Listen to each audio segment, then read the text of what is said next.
राग विज्ञान नमुता ही जाते भये अरहंतादिमान करि मंगल करि होमा ग्रंथ करन के काज जाते मिले समाज सब पावे निज पद राज पावे निज पद राज। इस भव तरु का मूल एक जानहु में त्यावाव ताको करि निर्मूल अब करिए मोक्ष उपाव करिए मोक्ष उपाव। मोक्ष मार्ग प्रकाशक नामक यह ग्रंथ है आचार्य कल्प पंडित प्रवर टोडरमल जी साहब की यह सुंदर रचना, अनुपम रचना। और इसमें द्रव्यानुयोग के व्याख्यान का विधान ये प्रकरण चल रहा था। इस प्रकरण में बहुत सारी बातें द्रव्यानुयोग के संदर्भ में बताई जा रही थी कि ये द्रव्यानुयोग किस स्टाइल में बात करता है। द्रव्यानुयोग की इतनी गजब की स्टाइल है कि कभी व्यवहार का निषेध करता हुआ भी दिखाई देता है। ये द्रव्यानुयोग चरणानुयोग का निषेध कर देता है। ये द्रव्यानुयोग ये कहता है कि व्रत शील संयम आदि में कुछ दम नहीं है। ये द्रव्यानुयोग ये कहता है कि पूजन पाठ भक्ति आराधना कितनी भी कर ली हो इससे कोई धर्म होने वाला नहीं है। लेकिन भाई इस विधान को गहराई से देखकर जानकर इस बात को अच्छे से समझ लेना चाहिए कि यहाँ शुद्धोपयोग कराने की मुख्यता से ये बात कही है। ये बात उन लोगों के लिए कही है, ये बात इस अपेक्षा से कही है जो लोग मिथ्यात्व में उलझे हैं या समझ लीजिए शुभ भाव में ही अटके हुए हैं। जिन जीवों ने शुभ भाव में ही धर्म मान लिया है, जो जीव पूजन भक्ति आराधना इन्हें करते हुए ही ये समझ रहे हैं कि हमने बहुत बड़ा काम कर लिया है, उन्हें व्यवहार का निषेधपना प्रकट करते हैं उन्हें समझाने के लिए। माने जब तक आप इस बात को नहीं जानेंगे कि ये बात किसके लिए कही गई है तब तक गड़बड़ी होने की संभावना बराबर बनी रहेगी। ये बात व्यवहार में अटकने वाले जीवों के लिए कही है। व्यवहार में अटकने वाले जीवों के लिए उसका निषेध किया गया है। देखिए प्रकरण को मैं थोड़ा सा यहाँ बढ़ाने के मूड में हूँ और इसको पूरा करना चाहता हूँ। आज बहुत सुंदर और मार्मिक प्रकरण है, आज बहुत मार्मिक विषय है ये। लोगों के चित्त में बहुत प्रश्न रहते हैं इस तरह के कि आखिर शुद्धोपयोग कहाँ होता है, शुद्धोपयोग कौन से गुणस्थान में होता है। ये शुद्धोपयोग क्या चौथे गुणस्थान में होता है, या शुद्धोपयोग मुनि भूमिका में होता है, या शुद्धोपयोग श्रेणी चढ़ते समय होता है। शुद्धोपयोग क्या 12वें गुणस्थान में होता है, क्या उससे पहले शुद्धोपयोग नहीं है। क्या गृहस्थ को शुद्धोपयोग हो सकता है या नहीं हो सकता है। ऐसे अनेक प्रश्न अनेक लोगों के चित्त में उठते ही रहते हैं। लोगों के दिलो दिमाग में ये बातें बराबर बनी ही रहती है कि साहब यदि गृहस्थ दशा में हो ही नहीं सकता है तो फिर काहे को प्रयत्न करें। बहुत सारी बातें हैं ऐसी, इन सब का हम यहाँ समाधान करने की चेष्टा कर रहे हैं। 285 नंबर पेज निकालिए, 285 नंबर पेज।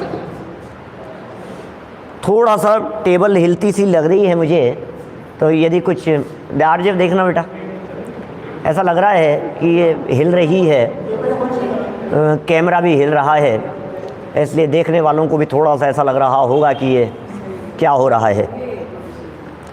आज हम लोग दिगंबर जैन मंदिर गोदीकान सांगानेर में हैं। जयपुर से ही जुड़ा हुआ एक क्षेत्र है, बहुत प्रसिद्ध क्षेत्र सांगानेर में गोदीकान का मंदिर।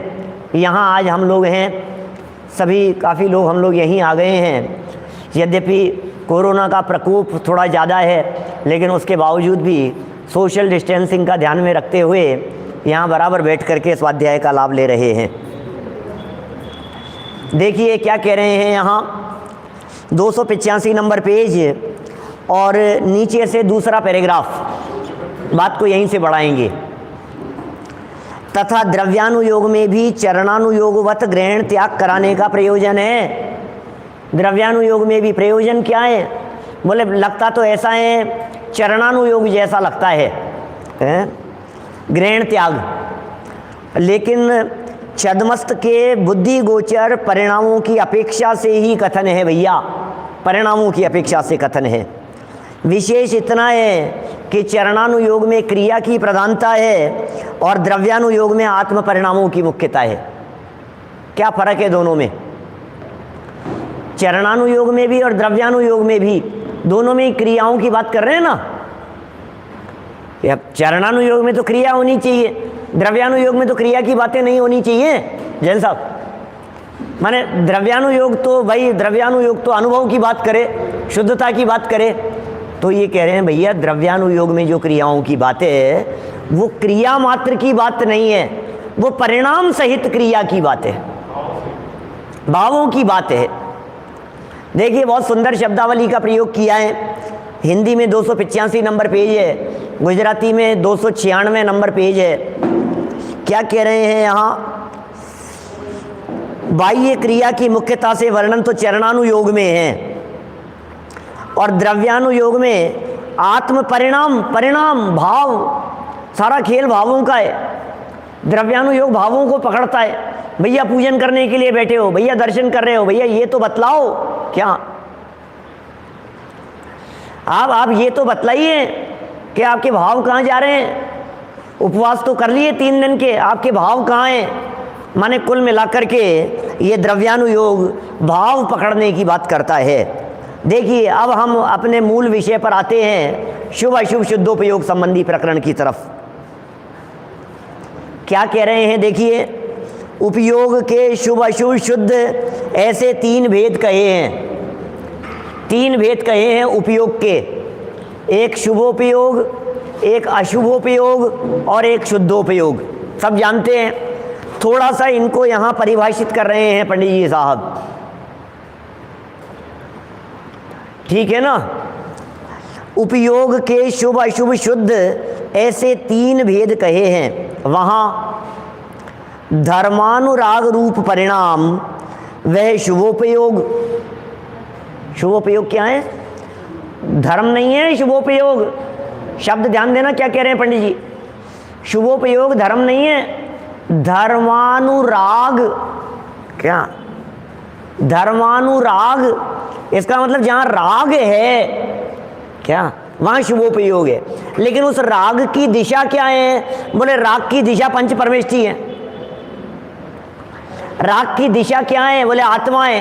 राग की दिशा, राग का जो विषय है वो देव शास्त्र गुरु है।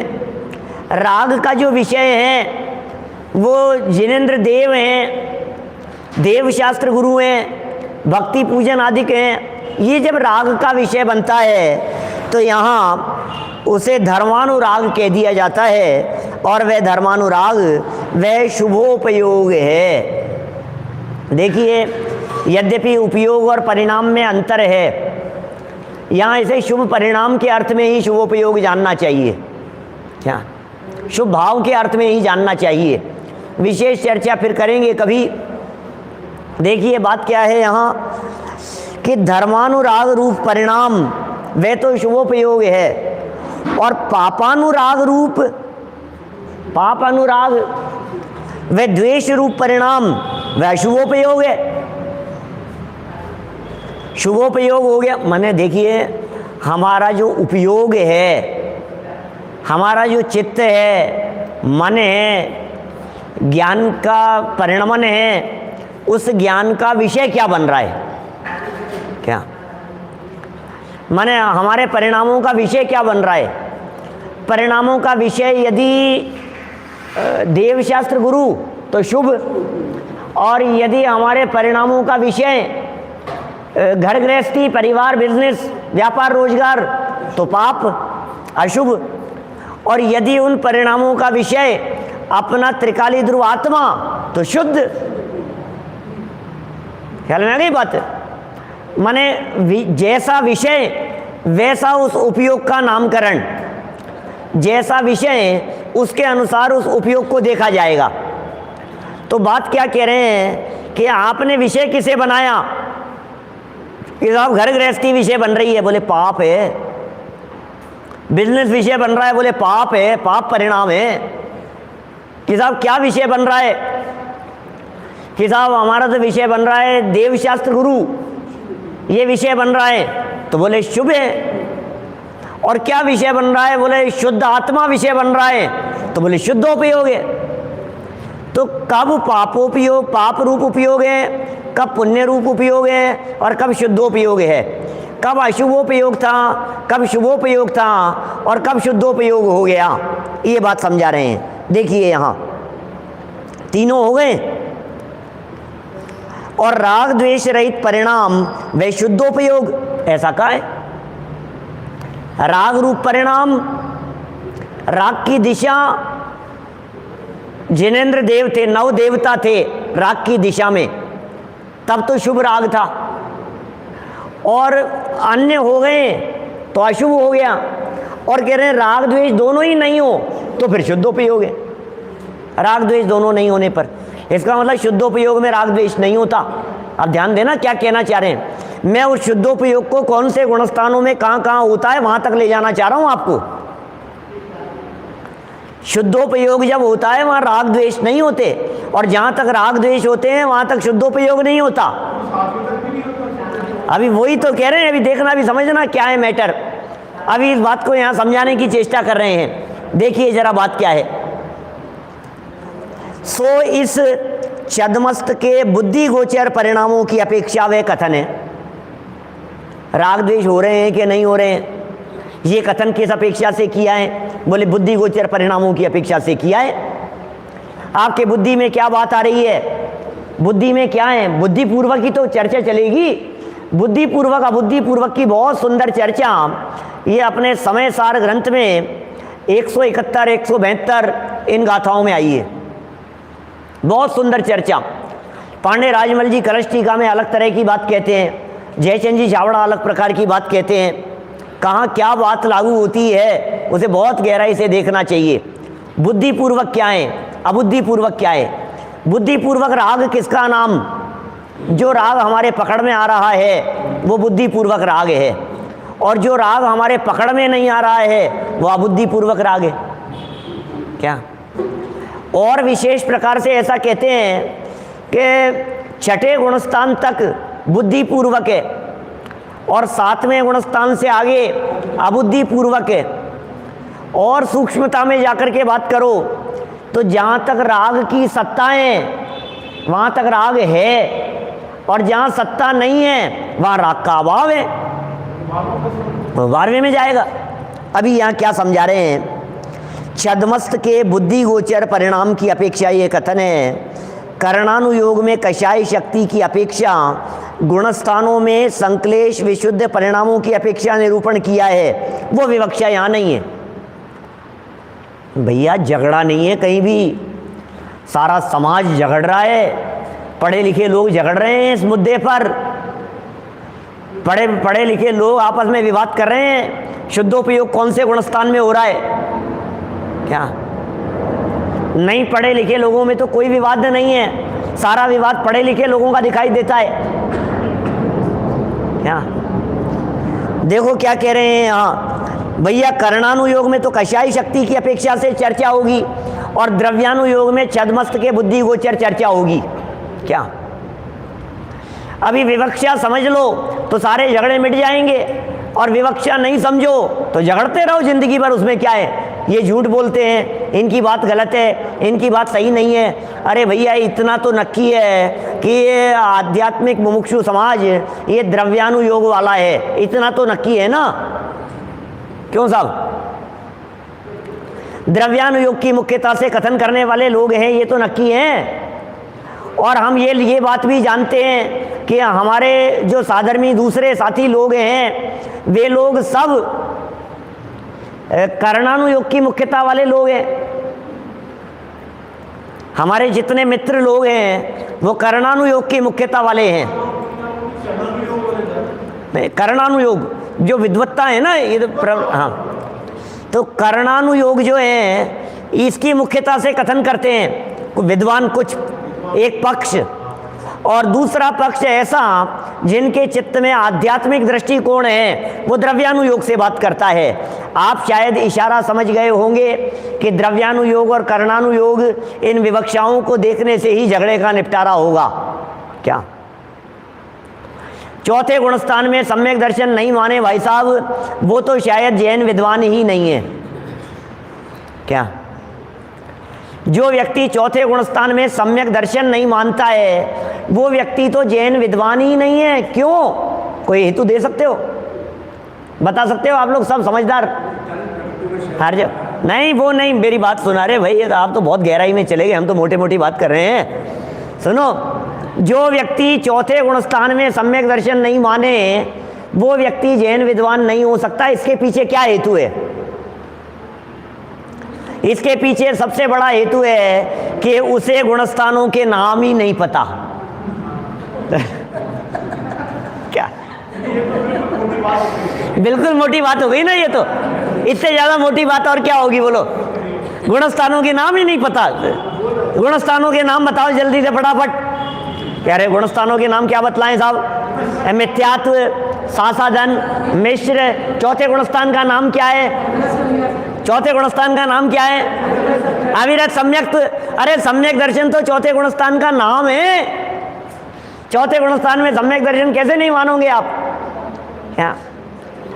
इसलिए कई कुछ नासमझ ऐसे भी हो सकते हैं जो चौथे गुणस्थान में सम्यक दर्शन नहीं मानते हो।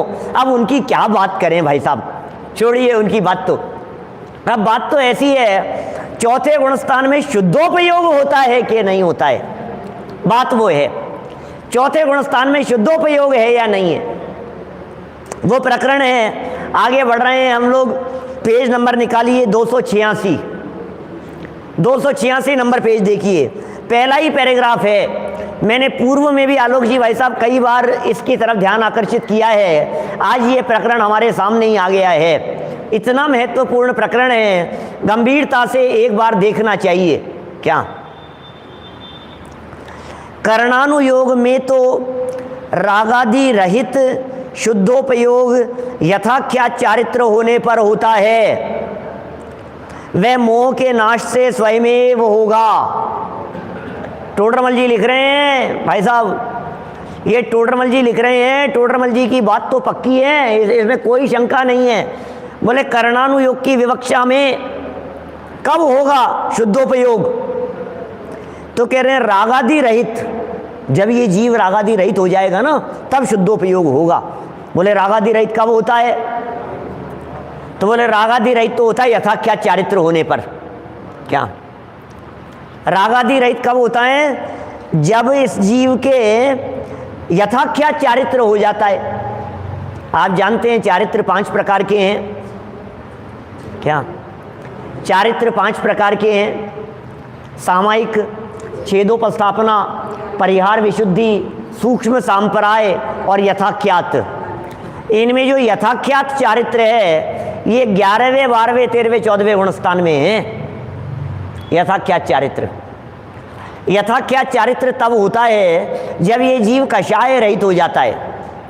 यथाख्यात चारित्र तब होता है जब इस जीव के रंच मात्र भी राग द्वेष नहीं होते हैं। यथाख्यात चारित्र तब होता है जब राग द्वेष का 100% अभाव हो गया है, अब राग द्वेष बचे ही नहीं है, तब यथाख्यात चारित्र होता है।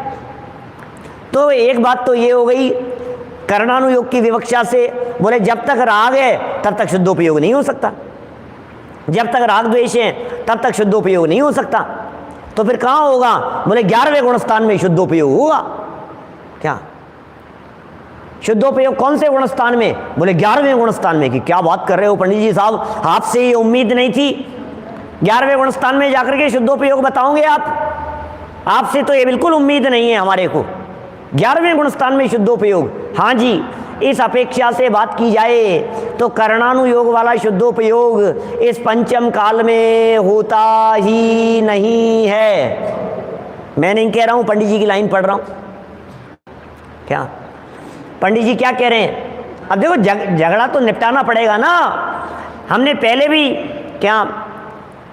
पहले भी आपसे मैंने बात कही थी, हर विवाद का हल हो सकता स्यादवाद के द्वारा, हर विवाद का हल हो सकता। ये सारा जिनागम नाना प्रकार की विवक्षाओं से भरा हुआ है, नाना प्रकार की अपेक्षाएं हैं, कभी नए की विवक्षाएं हैं, कभी स्यादवाद की दृष्टि से देखते हैं, कभी अनेकांतिक दृष्टिकोण लागू होता है, कभी सप्तभंगी की दृष्टि से देखते हैं, 47 नयों की दृष्टि से देखते हैं, कभी निश्चय, कभी व्यवहार, कभी द्रव्यार्थिक, कभी पर्यायार्थिक, कभी नैगम आदि नए। और यहाँ जो ये प्रकरण पिछले कुछ समय से चल रहा है, इसमें तो भाई साहब अनुयोगों का अपना दृष्टिकोण बतला रहे हैं। क्या शास्त्रों के लेखन की अपनी एक अलग स्टाइल बतला रहे हैं। बोलो आप जरा क्या कह रहे हैं? ये शास्त्रों के लेखन की जरा इस स्टाइल को देखो तो सही, ये क्या कह रहे हैं? 11वें गुणस्थान में जाकर के ऐसा क्या चारित्र होने पर होता है और उसके लिए प्रयत्न नहीं किया जाता। वे तो मोह के नाश से स्वयमेव होगा कि ठीक साहब मान लिया शुद्धोपयोग 11वें गुणस्थान में होता है, मान लिया कि सुनो तो सही, ये तो करणानुयोग से कहा है, प्रकरण तो द्रव्यानुयोग का चल रहा है। अब कह रहे हैं सुनो द्रव्यानुयोग से बात, निचली अवस्था वाला शुद्धोपयोग का साधन कैसे करे? क्या बोलो, समझ रहे हैं आप? निचली अवस्था वाला कैसे करे शुद्धोपयोग, ये तो बताओ। क्योंकि मोह का नाश तो अपने आप होता है 11वें गुणस्थान में श्रेणी चढ़ने पर। इसका मतलब शुद्धोपयोग के लिए प्रयास ही बेकार हो गया। इसका मतलब शुद्धोपयोग होना ही नहीं चाहिए। कैसे चलेगा? प्रश्न उठाए। लेकिन वो तो श्रेणी चढ़ने की प्रक्रिया तो अपने आप होती है ना, श्रेणी चढ़ने की प्रक्रिया तो अपने आप होती है। अंदर में गुणस्थान बढ़ता चला जाता है और अपने आप दर्शन मोह का अपने को पता भी तो नहीं है ना, श्रेणी चढ़ने वाले व्यक्ति के मोह दबेगा या नष्ट होगा, खुद को ही पता नहीं है। श्रेणी चढ़ने वाले व्यक्ति के कब तो दब गया और कब नष्ट हो गया, कैसे पता? प्रश्न कितना गजब का उठाया है पंडित जी साहब ने। ये कह रहे हैं निचली अवस्था वाला शुद्धोपयोग का साधन कैसे करे तथा, अब लाइन दिल खुश हो जाएगा अब आपका, तथा द्रव्यानुयोग में शुद्धोपयोग करने का ही मुख्य उपदेश है। लोग क्या कह रहे हैं? द्रव्यानुयोग में तो उपदेश ही यही है, शुद्धोपयोग करो। द्रव्यानुयोग तो में तो उपदेश ही यही है, शुद्धोपयोग होवे, अतीन्द्रिय आनंद होवे, आत्मा का अवलंबन होवे, ये उद्देश्य है भाई साहब द्रव्यानुयोग का। द्रव्यानुयोग तो सारा उपदेश, द्रव्यानुयोग के ग्रंथ, ये सब शुद्धोपयोग के लिए ही है। पूरा समय सार शुद्धोपयोग कराने के लिए पूरे पंच परमागमों में शुद्धोपयोग की चर्चा है। नियम सार आदि ग्रंथों में, योग सार आदि ग्रंथों में, परमात्मा प्रकाश आदि ग्रंथों में, उन ग्रंथों में कहते हैं शुद्धोपयोग का प्रयत्न करो, शुद्धोपयोग का अभ्यास करो, शुद्धोपयोग का अभ्यास करो। टोडरमल जी साहब क्या लिख रहे हैं यहाँ देखिए, द्रव्यानुयोग में शुद्धोपयोग करने का ही मुख्य उपदेश है, इसलिए वहाँ छद्मस्त क्या, जिस काल में छद्मस्त क्या कह रहे हैं, वहाँ छद्मस्त जिस काल में बुद्धि गोचर भक्ति आदि, ध्यान देना क्या कह रहे हैं, क्या छद्मस्त जिस काल में बुद्धि गोचर भक्ति आदि व हिंसा आदि कार्य रूप परिणामों को छोड़कर आत्मानुभवन आदि कार्यों में प्रवर्ते, उस काल उसे शुद्धोपयोगी कहते हैं। क्या गजब बात कह दी है। इससे सिद्ध होता है, अभी मैं यहाँ इस लाइन का थोड़ा सा खुलासा करूंगा, आपको बात ख्याल में आएगी कि आखिर ये कौन से शुद्धोपयोग की बात कर रहे हैं पंडित जी साहब। क्या ये कौन सा शुद्धोपयोग है? यहाँ शुद्धोपयोग कहकर के कौन सी बात को लेना चाहते हैं? यहाँ शुद्धोपयोग में कौन सी बात को गर्भित किया है? शुद्धोपयोग का मतलब क्या है? चावड़ा जी साहब, प्रवीण जी साहब क्या कह रहे हैं जरा देखिए। ये कह रहे हैं यहाँ द्रव्यानुयोग में शुद्धोपयोग का उपदेश है, मुख्य उपदेश। अब जो द्रव्यानुयोग में उपदेश है शुद्धोपयोग करो, तो करणानुयोग वाला तो उपदेश चलता ही नहीं है, क्योंकि करणानुयोग के अंदर तो आप कुछ कर ही नहीं सकते हो। क्या करणानुयोग वाले शुद्धोपयोग के लिए तो आपको कुछ नहीं करना है, वो तो केवल ज्ञान गम्य है। वो तो जब जिसके जैसा अपनी योग्यता के अनुसार होगा तो होगा, बात ही खत्म हो गई। अब वो तो चैप्टर क्लोज हो गया उसका तो। और वो उपदेश तो यहां देने से भी मतलब क्या है? गृहस्थों के लिए जब द्रव्यानुयोग के ग्रंथ लिखे गए तो फिर उनको भी शुद्धोपयोग की बात क्यों कही, ये बताओ। यदि गृहस्थों के शुद्धोपयोग नहीं होता है तो वे जो लोग द्रव्यानुयोग के अभ्यासी नहीं है वो लोग इसी प्रकार की बातें करेंगे। और पंडित जी को यदि ढंग से पढ़ेंगे, टोडरमल जी साहब को, आगम को यदि गहराई से पढ़ेंगे तो सारी वस्तु स्थिति स्पष्ट हो जाएगी।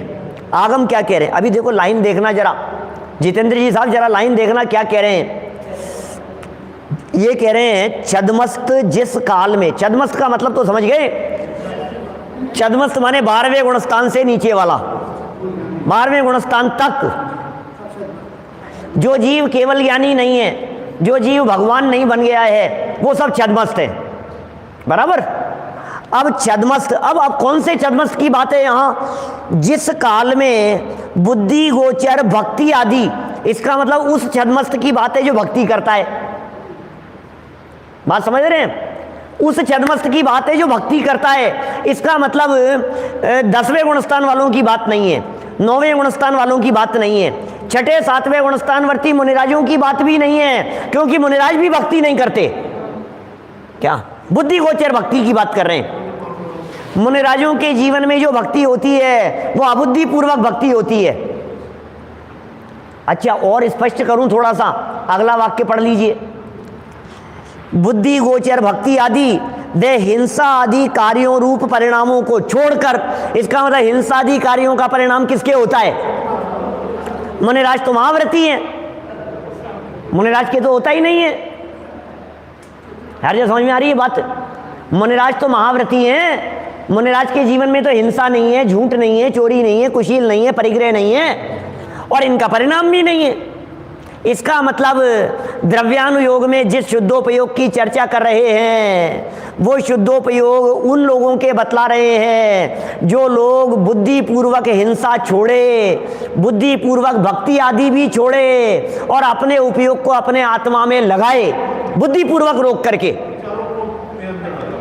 क्या इसका मतलब गृहस्थों की चर्चा चल रही है? राहुल जी क्या कह रहे हैं? ये बात उन लोगों की चल रही है जो लोग व्यापार आदि करते हैं, हिंसा होती है जिनके माध्यम से, घर गृहस्थी के आरंभ में लगे रहते हैं जिनके माध्यम से हिंसा होती है। समझ में आ रही है बात? क्योंकि बुद्धिपूर्वक हिंसा छोड़नी है। इसका मतलब बुद्धिपूर्वक हमें न तो भक्ति करनी है न बुद्धिपूर्वक हमारे को लौकिक कोई काम करना है। तो फिर क्या करना है? बुद्धिपूर्वक समस्त कार्यों से निवृत्ति लेकर हाथ पर हाथ धर करके हमें अपने आत्मा का अनुभव करने का प्रयास करना है। बोले तब शुद्धोपयोग का है, उस काल में उसे शुद्धोपयोगी कहते हैं। क्या गजब बात कह रहे हैं, बोलो। शुद्धोपयोग कौन से गुणस्थान में है? शुद्धोपयोग की शुरुआत कौन से गुणस्थान से हुई? ये द्रव्यानुयोग कह रहा है शुद्धोपयोग की शुरुआत चौथे गुणस्थान से है भाई साहब। जिन पुण्य पाप नहीं कीना, क्या समझ में आ रही है बात? जिन पुण्य पाप नहीं कीना, नहीं ये कह रहे हैं यहां आपने पाप नहीं किया, हिंसादिक कार्य, आपने पुण्य नहीं किया, भक्ति पूजन व्रत आदि कार्य, बोले दोनों कार्यों से बुद्धिपूर्वक ले ली निवृत्ति। क्या? जिन पुण्य पाप नहीं कीना, आत्म अनुभव चित दीना, तिन्ही विद्यावत रोके, संवर लही सुख अवलोके। तिन्ही विधि आवत, आते हुए रोके। आते हुए कर्म कैसे रुक गए बतलाइए? आते हुए कर्म रुके कैसे? चौथे गुणस्थान वर्ती के 41 कर्म प्रकृतियों का संवर कैसे हुआ ये तो बतलाओ। 41 कर्म प्रकृतियों की बंध विच्छित्ति उसके कैसे हो गई ये तो बतलाओ। 41 कर्म प्रकृतियों के नाम बतलाए थे आपको, क्या समझ में आ रही है बात? 41 कर्म प्रकृतियों के नाम कहां बतलाए थे? पेज नंबर 267 पर, 267 नंबर पेज पर इसी ग्रंथ में। क्या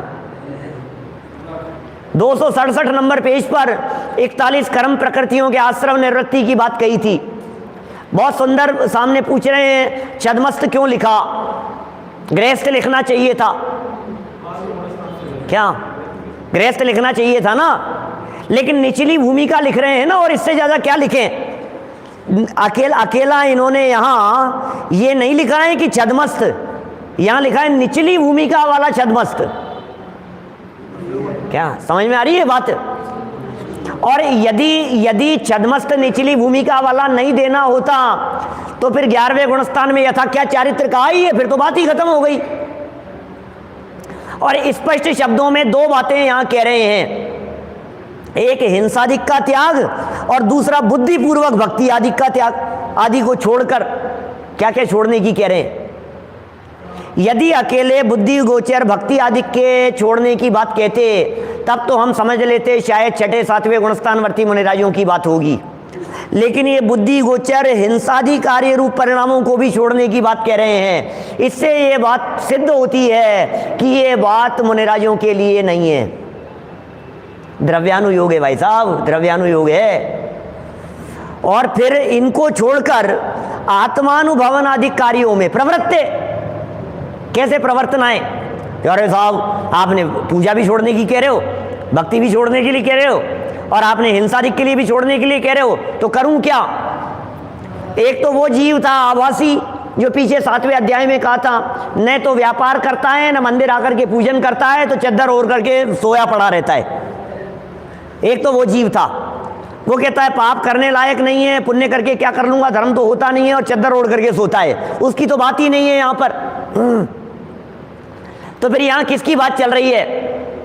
यहां तो बात चल रही है कि नहीं भाई साहब, बुद्धि गोचर भक्ति आदि, आदि में क्या क्या लगाना, व्रत उपवास नियम संयम तपस्चरण, बुद्धि गोचर जितने भी हैं इन सब को लगाना। यहां बुद्धि गोचर भक्ति आदि व हिंसा आदि आरंभ, घर गृहस्थी के झाड़ू पोंछा बुहारई कपड़े धुलना नहाना धोना, ये सब आरंभ है हिंसा अधिक।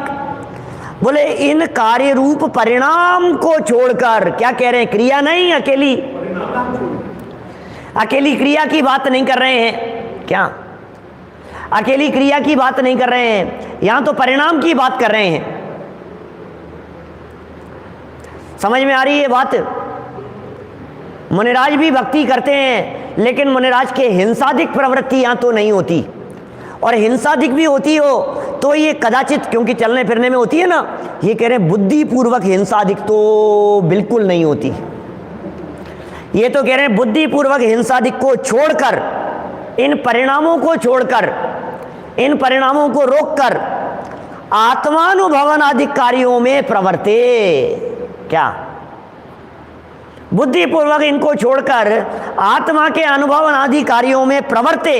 उस काल समझना, पॉइंट टू बी नोटेड, उस काल उसे शुद्धोपयोगी कहते हैं। बस ख्याल में आ रही है बात।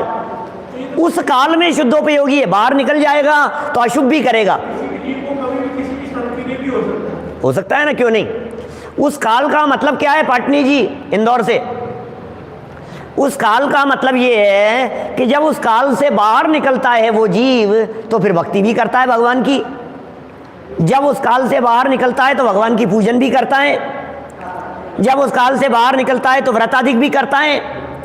जब उस उपयोग को बाहर निकलता है तो बिजनेस भी करता है, दुकान भी चलाता है, घर गृहस्थी के काम भी करता है। ये बात भी लागू होगी। देखिए, उस काल उसे शुद्धोपयोगी कहते हैं। उस काल उसे शुद्धोपयोगी कहते हैं। क्या बात है भाई साहब। सम्यक दर्शन अलग चीज है। सम्यक दर्शन श्रद्धा गुण की पर्याय है, और शुद्धोपयोग जो है, इस शुद्धोपयोग को यदि उपयोग की दृष्टि से देखा जाए तो ज्ञान गुण की पर्याय कहते हैं, और इसी शुद्धोपयोग को यदि लीनता की दृष्टि से देखा जाए तो चारित्र गुण की पर्याय कहते हैं। क्या ख्याल में आ रही है बात। शुद्धोपयोग श्रद्धा गुण की पर्याय तो बिल्कुल नहीं है किसी भी सूरत में, और सम्यक दर्शन तो नियम से श्रद्धा गुण की पर्याय है। सम्यक दर्शन तो श्रद्धा गुण की पर्याय, श्रद्धा का परिणमन है ना, और शुद्धोपयोग वो श्रद्धा गुण की पर्याय नहीं है। इसलिए शुद्धोपयोग और सम्यक दर्शन में भेद जानना चाहिए, इन दोनों में फर्क है। मैं तो ये कहना चाह रहा हूँ कि शुद्धोपयोगी निचली भूमिका में मतलब ये भी होता है, गृहस्थ के भी शुद्धोपयोग हो सकता है, ये बात यहाँ कह रहे हैं। अभी तो प्रकरण चलेंगे, हमारा शाम को संयम प्रकाश ग्रंथ चलता है, बहुत मार्मिक विषय आने वाले हैं, उसमें भी जो चर्चाएं चलेगी, उसमें भी आचार्य सूर्य सागर जी अनेक आगम प्रमाणों के आधार पर इस तरह की बातों को खोलेंगे। बड़े मार्मिक विषयों का स्पष्टीकरण होगा। जरा अब बहुत महत्वपूर्ण प्रकरण चल रहे हैं ये सब। शास्त्रों की रचना ही गृहस्थों के लिए है मुख्य रीति से। बात सही कह रहे हैं जितेंद्र जी साहब, शास्त्रों की रचना ही गृहस्थों के लिए, मुनिराजों के लिए हो। अरे मुनिराज तो खुद लिखते हैं क्या? मुनिराज के लिए क्या, मुनिराज तो शास्त्र लिखने वाले हैं। शास्त्रों की रचना तो मुख्य रीति से गृहस्थों के लिए है, और समय सारादि ग्रंथों की रचना तो मुख्य रीति से अप्रतिबुद्ध शिष्य के लिए, अज्ञानी शिष्यों के लिए, ऐसा है। तो यहाँ शुद्धोपयोग के संदर्भ में जो बात कही है, और आपको बतलाऊं थोड़ा सा, समय सार की 320वीं गाथा जयसेनाचार्य की टीका, वहाँ जयसेनाचार्य स्पष्ट शब्दों में ये बात कहते हैं, औपशमिक भाव, क्षायोपशमिक भाव, क्षायोपशमिक भाव, क्या जिन्हें कर्णानुयोग की भाषा में औपशमिक, क्षायोपशमिक, क्षायिक कहा जाता है, उसे ही अध्यात्म भाषा में शुद्धोपयोग नाम से पुकारा जाता है। क्या ऐसे शब्द हैं, मूल शब्द, जिसे आपने औपशमिक सम्यक दर्शन कहा कर्णानुयोग में, जिसे आपने कर्णानुयोग में क्षायोपशमिक सम्यक दर्शन कहा, जिसे आपने कर्णानुयोग में क्षायिक भाव कहकर के पुकारा, उसे अध्यात्म की भाषा में, अध्यात्म भाषा मतलब द्रव्यानुयोग की लैंग्वेज में, उसे अध्यात्म भाषा में शुद्धोपयोग नाम से पुकारा जाता है। ये जयसेनाचार्य कह रहे हैं। क्या बात कहें भाई साहब, शुद्धोपयोग कहाँ होता है, शुद्धोपयोग कौन से गुणस्थान में होता है, इस बात को गहराई से समझना पड़ेगा आपको एक बार। क्या कहना चाहते हैं, बड़ी मार्मिक बातें हैं, बड़े मार्मिक विषय हैं, इन बातों को बहुत गहराई से देखना समझना चाहिए, तब जाकर के गुत्थियाँ खुलती है। एक पक्षी दृष्टिकोण नहीं होना चाहिए। यदि किसी व्यक्ति ने 11वें गुणस्थान में कह दिया जिग्नेश भाई हमें कोई ऐतराज नहीं है, ओके सर मानते हैं, हम भी 11वें गुणस्थान में मानते हैं, यथा क्या चारित्र होने पर मानते हैं, दिमाग में अपनी बुद्धि में समझ लेना ये तो कर्णानुयोग की अपेक्षा से बात कही जा रही है। और जब जब जिनागम में गृहस्थ के शुद्धोपयोग की चर्चा आवे, चौथे गुणस्थानवर्ती के शुद्धोपयोग की चर्चा आवे, तो समझ लेना अध्यात्म की मुख्यता से किए गए कथन है, द्रव्यानुयोग के कथन है। द्रव्यानुयोग तो यही कहेगा, द्रव्यानुयोग तो यही उपदेश देगा। बोलो चलिए आगे पढ़ते हैं। यद्यपि यहाँ केवल ज्ञान गोचर सूक्ष्म रागादिक हैं गृहस्थ के, छद्मस्थ के निचली दशा में केवल ज्ञान गोचर सूक्ष्म रागादिक हैं, तथापि उसकी विवक्षा यहां नहीं है, उसकी विवक्षा यहां नहीं है, नहीं की अपनी बुद्धि गोचर रागादिक छोड़ता है, इस अपेक्षा से उसे शुद्धोपयोगी कहा। बस बुद्धि गोचर रागादिक छोड़ दिए। केवल ज्ञान गम में तो सूक्ष्म होते हैं रागादिक, उससे क्या फर्क पड़ता है। यहां तो भैया मोटा मोटा उसने राग द्वेष छोड़ दिए हैं, और राग द्वेष छोड़ करके शुद्धोपयोगी हो गया है। छठे सातवें गुणस्थानवर्तियों को भी वीतरागी कहते हैं। समय सार आदि ग्रंथों में जिन गाथाओं की अभी मैं आपसे चर्चा कर रहा था, चाहे वे आश्रम अधिकार की चर्चाएं हो, निर्जराधिकार की चर्चाएं हो, कल भी एक प्रकरण पढ़ा था हमने, ज्ञानवंत को भोग निर्जरा हेतु है, ये जो प्रकरण पढ़े थे, उन सारे प्रकरणों में ये कहा है कि चूंकि सम्यक दृष्टि जीव के मिथ्यात्व संबंधी राग नहीं है, चूंकि सम्यक दृष्टि जीव के अनंतानुबंधी संबंधी राग द्वेष नहीं है, इसलिए कहा है उसके राग द्वेष है ही नहीं। क्या क्या कह दिया, सम्यक दृष्टि जीव के मिथ्यात्व और अनंतानुबंधी संबंधी राग द्वेष नहीं है, इसलिए कह दिया जाता है उसके राग द्वेष है ही नहीं। क्या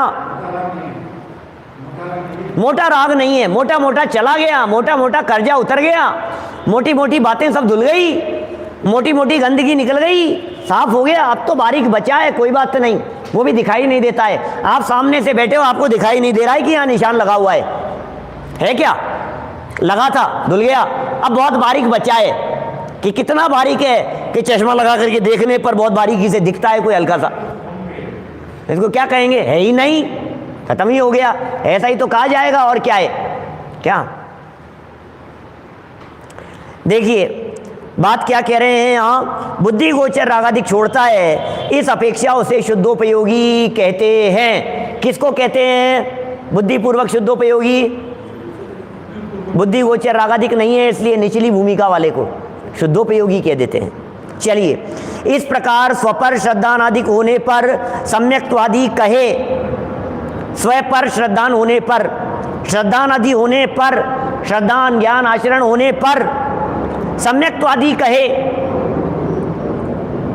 वह बुद्धि गोचर अपेक्षा से निरूपण है। बुद्धि गोचर अपेक्षा से सूक्ष्म भावों की अपेक्षा गुणस्थान आदि में सम्यक्त्वादि का निरूपण करणानुयोग में पाया जाता है। इसी प्रकार अन्यत्र जानना। भैया द्रव्यानुयोग की बात भी थोड़ी सी स्थूल होती है, करणानुयोग की बातें अत्यंत सूक्ष्म होती है। करणानुयोग के प्रकरण सूक्ष्म नहीं, अत्यंत सूक्ष्म हैं। देखिए और आगे बढ़ते हैं, क्या कह रहे हैं।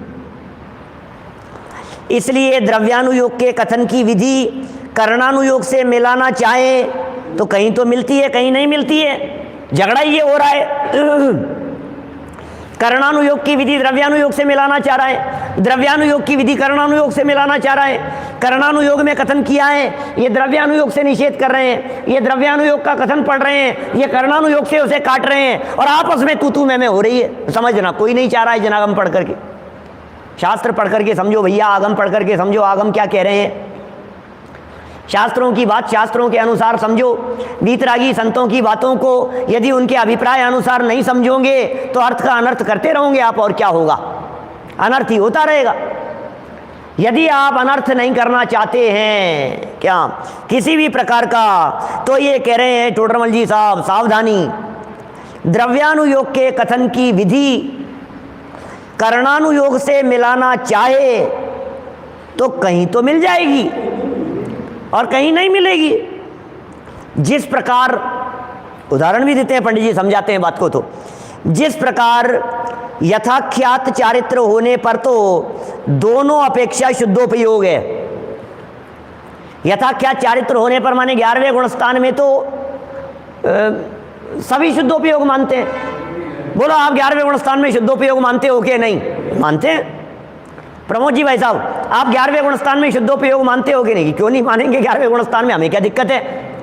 क्या जो नीचे ही मानते हैं वो ऊपर तो मानेंगे ही क्या? ये तो इसमें तो क्या दिक्कत है? तो बोले 11वें गुणस्थान में यथाख्यात चारित्र होने पर 11वें 12वें में तो सब शुद्धोपयोग मानते हैं, परंतु निचली दशा में द्रव्यानुयोग अपेक्षा से, क्या निचली दशा में द्रव्यानुयोग अपेक्षा से तो कदाचित शुद्धोपयोग होता है, परंतु करणानुयोग अपेक्षा से सदा काल कषाय अंश के सद्भाव से शुद्धोपयोग नहीं है। सदा काल नहीं है। क्या कितनी सुंदर बात है। निचली भूमिका में सदा काल शुद्धोपयोग नहीं है, 11वें गुणस्थान के आगे तो सदा काल शुद्धोपयोग है। ये बात भी समझना जरा, बात क्या कह रहे हैं। 11वें गुणस्थान में जितनी देर 11वें गुणस्थान में है सदा काल शुद्धोपयोग है, 12वें गुणस्थान में जितनी देर है सदा काल शुद्धोपयोग है, 13वें गुणस्थान में जितनी देर है सदा काल शुद्धोपयोग है। तो उनके तो सदा काल शुद्धोपयोग है, और निचली दशा वाला बोले कदाचित है, कभी शुद्धोपयोग है कभी अशुद्धोपयोग है, कभी शुद्धोपयोग है कभी शुभोपयोग है, कभी अशुभोपयोग है। समझना जरा, अलग अलग विवक्षाओं से बात है। तो निचली दशा में द्रव्यानुयोग अपेक्षा से तो कदाचित शुद्धोपयोग होता है, परंतु करणानुयोग अपेक्षा से सदा काल कषाय अंश के सद्भाव में शुद्धोपयोग नहीं है। इस प्रकार अन्य कथन जान लेना चाहिए। कहीं संधि मिल जाती है और कहीं नहीं मिलती है, अपेक्षा से बात को जान लेना चाहिए। तथा द्रव्यानुयोग में परमत में कहे हुए तत्वादिक को, ये देखिए शुद्धोपयोग वाला प्रकरण खत्म हो गया। 4-5 लाइनें और है इस प्रकरण की, इसे पढ़ करके अपन पूरा करेंगे बात को। लेकिन शुद्धोपयोग संबंधी जो महत्वपूर्ण बात कहना चाहते थे हम, जो चर्चा महत्वपूर्ण वाली जो बात होनी थी, जिस वजह से विवाद खड़े होते हैं, मैं कहना चाहता हूं उन सारे विवादों का निपटारा इस प्रकरण को पढ़ने से, गहराई से पढ़ने से हो जाता है। गंभीरता से इस प्रकरण को पढ़ने से वो सारा निपटारा हो जाता है। विवाद नहीं है, जिनवाणी में विरोध नहीं है, आगम में विरोध नहीं है, शास्त्रों में विरोध नहीं है। क्या समझ में आ रही है बात? आगम में विरोध नहीं है, समझने में विरोध है। तथा द्रव्यानुयोग में पर मत में कहे हुए तत्वादिक को, अन्य मत में कहे हुए तत्वादिक को असत्य बतलाने के अर्थ उनका निषेध करते हैं। ये द्रव्यानुयोग की शैली है। और झूठे हैं ये सब, इन तत्वों को मत मानो, ये जो तत्व कह रहे हैं ये सब बराबर नहीं है। तो क्यों कह रहे हैं ये सब बातें? ये कह रहे हैं सच्चे श्रद्धान कराने के लिए कह रहे हैं, वहां कोई द्वेष बुद्धि नहीं जानना। समझ में आ रही है बात? कोई व्यक्ति ऐसा समझ ले, अरे यार आप तो दूसरे लोगों की बात करते हो, निषेध करते हो उनका, दूसरे धर्म का निषेध। नहीं भैया, निषेध नहीं है, किसी धर्म का निषेध नहीं है, किसी से कोई झगड़ा नहीं है, हमें कोई अजैनियों से विरोध नहीं है, हमें कोई हिंदुओं से झगड़ा नहीं है, हमें कोई मुसलमानों का विरोध नहीं है। सत्य समझे। हमारे कहाँ कौन सी जगह की बात है, वस्त्रापुर में तो हमारे मुसलमान परिवार है, जैन मत अपना लिया है उन्होंने बिल्कुल पूरी तरह से। खान पान, आचरण, नाम, गोत्र सब बदलवा लिया उन्होंने, सब कुछ अपना बिल्कुल। और बिल्कुल स्वाध्याय में ऐसा आकर के बैठते हैं। पहले वस्त्रापुर में ही है ना, वस्त्रापुर में, अहमदाबाद में, बोलो, पूरा परिवार कन्वर्ट हो गए बिल्कुल। नॉनवेज तो खाने का, नॉनवेज तो सपने में भी नहीं, आलू प्याज जमीकंद आदि भी सपने में भी नहीं। ऐसा शुद्ध आचरण जो जैन परिवारों के अंदर तलाशना कठिन होवे। इस तरह से राजू भाई नाम है उनका, राजू भाई। तो क्या दिक्कत है? हमें किसी से झगड़ा नहीं है, किसी से द्वेष बुद्धि नहीं है। यहाँ तो सत्य असत्य का निर्णय करने का अभिप्राय है भाई साहब। सत्य का निर्णय करो, सत्य के बारे में विचार करो, सत्य परीक्षा करो, परीक्षा करके बात को स्वीकार करो, ये कहना चाह रहे हैं। उनको असत्य बतलाकर सत्य श्रद्धान कराने का प्रयोजन जानना। क्या इसी प्रकार और भी अनेक प्रकार के द्रव्यानुयोग में व्याख्यान का विधान है। द्रव्यानुयोग में और भी स्टाइल के अंदर व्याख्यान करते हैं, व्याख्यान का विधान है। इस प्रकार चारों अनुयोगों के व्याख्यान का विधान कहा, चारों अनुयोगों की चर्चा कर ली। वहां किसी ग्रंथ में, और एक आध मिनट लगेगा, सुनो जरा क्या कह रहे हैं। वहां किसी ग्रंथ में एक अनुयोग की, किसी ग्रंथ में दो अनुयोगों की, किसी में तीन की, और किसी में चारों अनुयोगों की प्रधानता सहित व्याख्यान होता है। कौन से शास्त्र में कौन से अनुयोग की चर्चा होगी, क्या बताएं भाई साहब। कहीं द्रव्यानुयोग मिलेगा, कहीं चरणानुयोग मिलेगा, कहीं प्रथमानुयोग मिलेगा, कहीं द्रव्यानुयोग मिलेगा, कहीं एक की चर्चा होगी, कहीं दो की चर्चा होगी, कहीं तीन की, कहीं चारों की चर्चाएं होगी। हमने एक दो दिन पहले भी कही थी, मोक्ष मार्ग प्रकाशक कौन से अनुयोग का ग्रंथ है, तत्वार सूत्र को कौन से अनुयोग का ग्रंथ कहो, क्या बोलो, तत्वार सूत्र तीन कह दो, कहाँ उदाहरण पद्धति जहाँ दिखाई देवे वहाँ प्रथमानुयोग भी लगा लो, चारों कह दो, तो अलग अलग अपेक्षाओं से कथन है। देखिए, चारों अनुयोगों की प्रधानता सहित व्याख्यान भी होता है। सो जहाँ जैसा संभव हो वहाँ वैसा समझ लेना चाहिए। ये सारा जनागम इसी आधार पर लिखा गया है और यही प्रेरणा दे रहे हैं पंडित जी साहब। जहाँ जैसा लिखा हो वहाँ वैसा समझ लेना चाहिए। जहाँ जैसा व्याख्यान हो, जहाँ जैसा संभव हो, जहाँ जैसी विवक्षा हो, उन बातों को उसी प्रकार समझ लेनी चाहिए। तो इस तरह से अपन ने यहाँ चारों ही अनुयोगों की जो पद्धति थी, चारों ही अनुयोगों की क्या कहेंगे उसे, व्याख्यान का जो विधान था उसकी हमने चर्चा की। अब चारों अनुयोगों के व्याख्यान की कुछ एक पद्धति, कॉमन पद्धति आपस में एक दूसरे से मिला करके पंडित जी नीचे लिख रहे हैं, उसकी चर्चा को हम यथा समय आगे बढ़ाएंगे। अभी की चर्चा को हम यहीं विराम देते हैं। शाम को आज विशेष चर्चा करने वाला हूँ रत्नत्रय के संदर्भ में। जैन अजैन लोग भी मेरे सामने रहेंगे, जैन अजैन हिंदू मुसलमान सब तरह के लोग रहेंगे।